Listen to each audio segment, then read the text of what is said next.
Okay, so you spend your entire career saving for retirement, carefully putting money away in your 401k.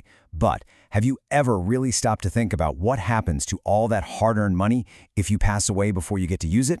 It's a really important question, one that's easy to push to the back of your mind. So in the next few minutes, we're going to break down exactly what you need to know. So let's just get right to it. The big question. When you die, where does that 401k money actually go? Does it just vanish? Does the government get to keep it? The truth is actually a lot simpler, and it all comes down to one critical piece of paper. And that piece of paper is your beneficiary designation form. Honestly, this single form is the most powerful tool you have for deciding what happens to your 401k. It is, without a doubt, the key to directing your legacy. So, what is a beneficiary exactly? Well, it's just the person, or it could even be a charity or a trust, that you officially name to get your 401k assets. And here's the part that really surprises a lot of people. This designation bypasses your will. I'm going to say that again. It bypasses your will. That means this little form is actually more powerful than your entire last will and testament, at least when it comes to this specific account. This brings us to a huge, huge warning. If you forget to name a beneficiary or the form is out of date, the money doesn't just disappear.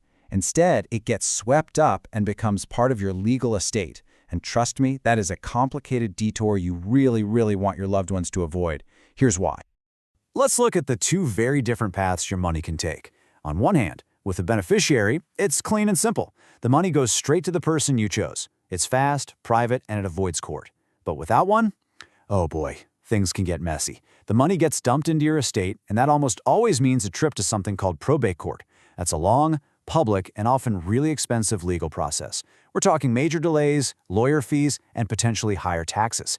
All that trouble versus one simple form. Now, the rules for inheriting a 401k aren't the same for everybody. They actually change depending on who is inheriting the money.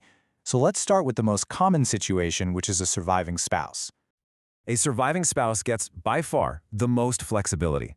They have some really great options. They can roll the money over into their own IRA, an individual retirement account. And this is a fantastic move because it keeps that money growing tax-deferred, and it gives them complete control to decide when and how to take withdrawals for their own retirement. It really is the smoothest transition possible.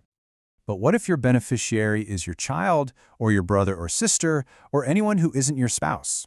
Well, that's where the rules get a whole lot tighter, and there's one number you absolutely have to know. 10 years. That's the magic number. For most non-spouse heirs, they have just 10 years to withdraw every single penny from that inherited 401k. This is what's known as the 10-year rule, and if they don't meet that deadline, well, they could face some pretty stiff penalties, not to mention a big unexpected tax bill. Speaking of taxes, let's get into the nitty-gritty, because this is probably the biggest headache for anyone inheriting a 401k. How much of this money actually goes to your family, and how much is Uncle Sam going to take? The type of 401k you have makes a massive difference here. Think of it like this. With a traditional 401k, you got a tax break on the way in, so your heir has to pay income taxes on the way out when they withdraw the money. But with a Roth 401k, you already paid the taxes. So that means for your heir, qualified withdrawals are usually completely tax-free. That is a huge, huge difference that can save them thousands of dollars. And don't forget, the feds aren't the only ones who want a piece of the pie. A handful of states, like Maryland, Nebraska, and New Jersey, have their own separate inheritance tax. Plus, your heir will probably owe state income tax on the withdrawals, too. It's definitely something you need to be aware of. Okay, so we've talked about the problems. You've got probate court, high taxes, and these tight deadlines. So now let's talk about solutions. There are some really smart ways to structure your legacy that go way beyond just filling out that beneficiary form. One really powerful tool is something called an annuity. Just think about it this way. Instead of your heir getting a big lump sum of money and a major tax headache, an annuity can turn that inheritance into a guaranteed paycheck, maybe even for the rest of their life. It creates stability and incredible peace of mind. Another fantastic strategy is life insurance. You know, the payout from a life insurance policy, the death benefit, is almost always paid out completely income tax-free. This can be a perfect way to give your family the cash they need to cover any taxes they might owe on a traditional 401k, making sure they get the full inheritance you wanted them to have. So who are these kinds of strategies for? Well, they're great for married couples who want to make sure the surviving spouse doesn't lose income. They're for parents who want to make that tax situation a lot easier on their kids. Really, they're for anyone with a large 401k who wants to make sure their legacy actually protects their family's wealth instead of getting eaten up by taxes and fees.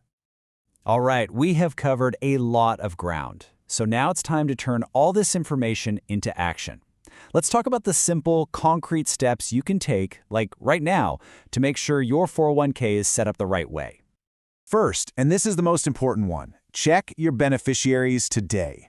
Seriously, log into your 401k website and make sure your primary and your backup, or contingent beneficiaries, are correct. The backup is just who gets the money if your first choice can't.